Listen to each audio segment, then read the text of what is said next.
Car सेवा के रोमांचकारी अनुभव।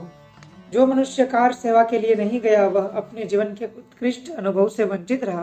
कार सेवा को दोनों प्रकार के सुखद और दुखद अनुभव आए हैं। कार सेवा के लिए दिनांक 24 को रात को 1:30 बजे नागपुर इलाहाबाद बस से हम राम जन्मभूमि के लिए निकल पड़े। हम 21 महिलाएं थी, सभी महाराष्ट्र की ही नहीं है। यह दिखाने के लिए अपने पहरावे ओढ़ावे में परिवर्तन कर लिया। उदाहरण के लिए गुजराती पल्ला, सलवार कमीज आदि। इलाहाबाद सुखपूर्वक पहुंचे, एक धर्मशाला में उतरे, रात को आराम करके प्रातः त्रिवेणी संगम में स्नान करने के लिए गए। संगम के आसपास के क्षेत्र में यहाँ सभी जगह कार सेवक दिखाई दे रहे थे, मानो सभी के मस्तिष्क पर राम नाम अंकित था। पर अपना उद्देश्य साध्य होने तक किसी के मुख से श्री राम का उच्चार करना उचित नहीं था। संगम से लौटने पर हमें आदेश हुआ यथाशीघ्र धर्मशाला छोड़कर जाने का। हमने 3 घंटे त्रिमूर्ति भवन में व्यतीत किए। हमें सत्याग्रह करने का आदेश हमारे वरिष्ठ जनों ने दिया था। हम 47 लोगों के मोर्चे की शुरुआत की। वहां के सभी लोग प्रौढ़ाओं और युवतियों को देखकर विस्मित हो गए थे। आनंद भवन से कटरा चौक से कचहरी तक आने जाने वाले वाहनों को हम रोक रहे थे। वहां के लोगों ने हमारे गले में हार डालकर और मिठाई देकर हमारा अपूर्व स्वागत किया।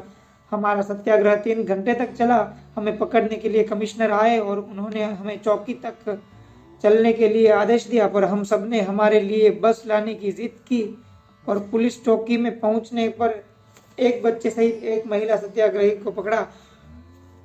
उसे समझाया जा रहा था कि तुम अपने छोटे बच्चों को बाहर भेज दो, परंतु वहां तैयार नहीं हुई। हमने उसे समझाया, यदि ऐसा है तो तुम बाहर रहकर ही कार सेवा करो। हम लोगों को रात 10-11 बजे अयोध्या की विरुद्ध दिशा में ले गए। वहां स्थान न होने के कारण फिर से प्रयाग लाया गया। इलाहाबाद से हमें फतेहपुर भेजा गया। हम लोगों की जाने की इच्छा नहीं थी। हम सभी की आंखें अयोध्या की ओर लगी थी। वहां जाने पर पता चला जेल में जगह नहीं है। पूरी रात निर्जन स्थान पर व्यतीत करके हम सब फिर से इलाहाबाद आए। इलाहाबाद में हमारे कार्यकर्ताओं ने उत्कृष्ट व्यवस्था ही नहीं की। इसके बाद वहां शंकराचार्य जी के सत्याग्रह में जाने की हमारी इच्छा थी, पर वाहिनी प्रमुख ने आज्ञा नहीं दी। शंकराचार्य जी के सत्याग्रह में लाठीचार्ज हुआ। इसका परिणाम हम पर भी हुआ। हमारी बस में ड्राइवर और पुलिस दोनों ने शराब पी रखी थी और हमें उन्होंने कहा, हम तुम लोगों को नहीं ले जाएंगे। हम बस से बाहर आए। हमारे साथ की एक बहन का सामान बस में ही रह गया था। वहां लेने गई तो वहां बैठा शराबी पुलिस जोर से चिल्लाया, पकड़ो पकड़ो। वहां बहन डर के मारे दौड़ने लगी। किसी एक कार्यकर्ता ने उसके हाथ से सामान लेकर उसे बस से खींच लिया। रात के 10:30 या 11 बजे पुलिस बस से आए और सोए हुए बालकों को डंडे मारकर जगाना शुरू किया। यदि हम थोड़ी और देर लगाते उन्हें बचाने में तो उनकी सबकी हड्डियां नरम होती। उसके पश्चात हम सब बस में बैठकर फतेहपुर ले जाए गए। फतेहपुर में वहां की बहनें हमें मिलने आई। कार सेवा के दिन वहां के लोगों ने हमसे समय समय पर समाचार देने का वादा किया। प्रातः से राम नाम का जप चल रहा था। जो समाचार हमें मिल रहे थे वे सत्य है कि असत्य, यही हमें समझ में नहीं आता था। रेडियो के समाचार से ज्ञात होता था कि कार सेवा नहीं हुई। संध्या समय बाहर से लड़कियां हमसे मिलने आई। उनसे ज्ञात हुआ कि अशोक जी नहीं रहे। उसे यह समाचार बाहर खड़े किसी व्यक्ति से मिला था।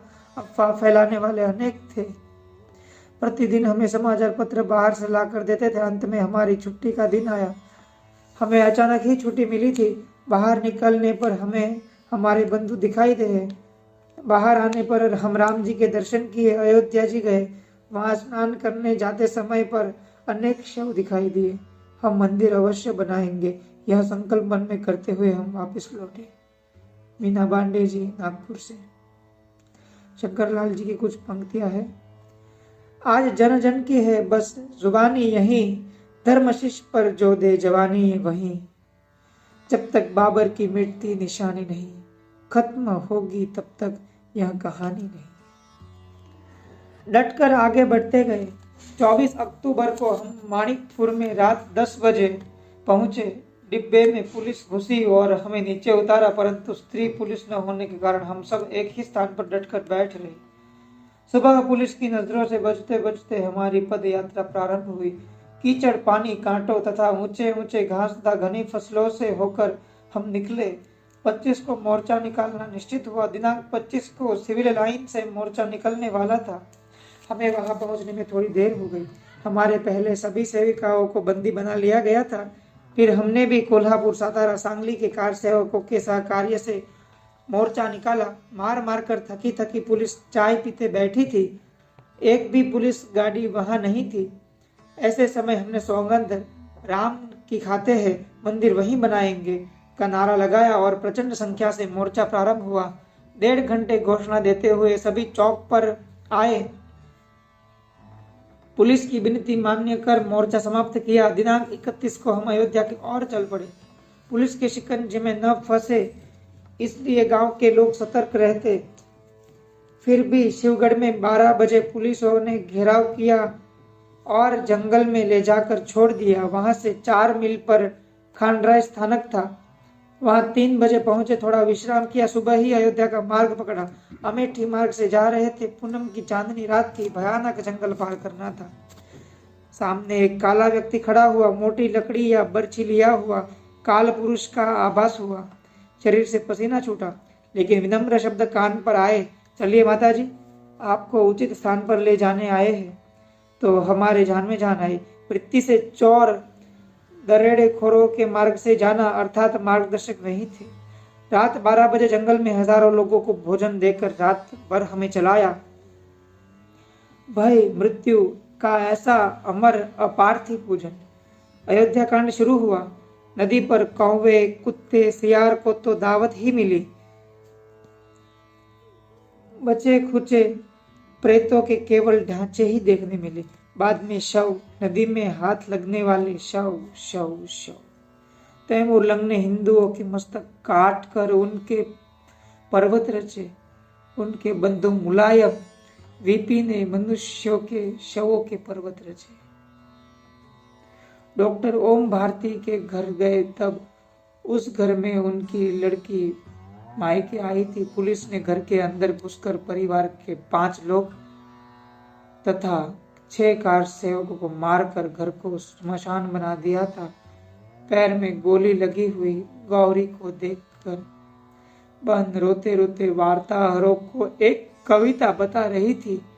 पेट में लगी गोली का पकड़कर भाई ने वह कविता रची थी। घर उद्ध्वस्त होने के कारण हुतात्मा स्मारक के नाम पर दान दिया गया। सौजन्य प्रतिभा देशपांडे, जालना से। जब राम काज की ठान ही ली तो फिर भय काहे का। मुंबई का एक ठाकरे परिवार, जिसमें ठाकरे पति पत्नी व उनकी 2 पुत्रियां कार सेवा के लिए निकला था, झांसी में अन्य कार सेवकों के साथ इन्हें भी रेलगाड़ी से घसीट कर नीचे फेंक दिया गया। इस व्यवहार को देखकर श्री ठाकरे ने चुपचाप वापस लौटने का निश्चय कर लिया, लेकिन लड़कियों ने इसका विरोध किया। बड़ी लड़की जो डॉक्टर थी, उसने कहा कि वह मर जाना पसंद करेगी, लेकिन अयोध्या जाकर कार सेवा किए बिना वापस नहीं लौटेगी। यह सुनकर पास खड़े एक सिपाही ने उस डॉक्टर युवती को गोली देते हुए लाठी का जोरदार वार किया, जिससे लड़की के हाथ की हड्डी टूट गई। लड़की ने सिपाही से कहा कि आप हिंदू हो ना, मारिए अपनी बहन के दूसरे हाथ पर भी।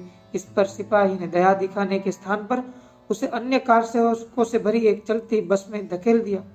बस तुरंत ही अज्ञात स्थान को चली गई, किंतु बाद में समाचार पत्रों में छपे एक चित्र से ठाकरे दंपति ने यह जाना कि लड़की ने अयोध्या में श्री राम मंदिर में प्रवेश करके अपनी इच्छा पूर्ण कर ली।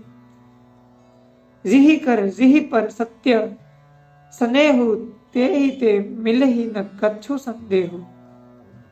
अयोध्या का संदेश हिंदू नवोत्थान का।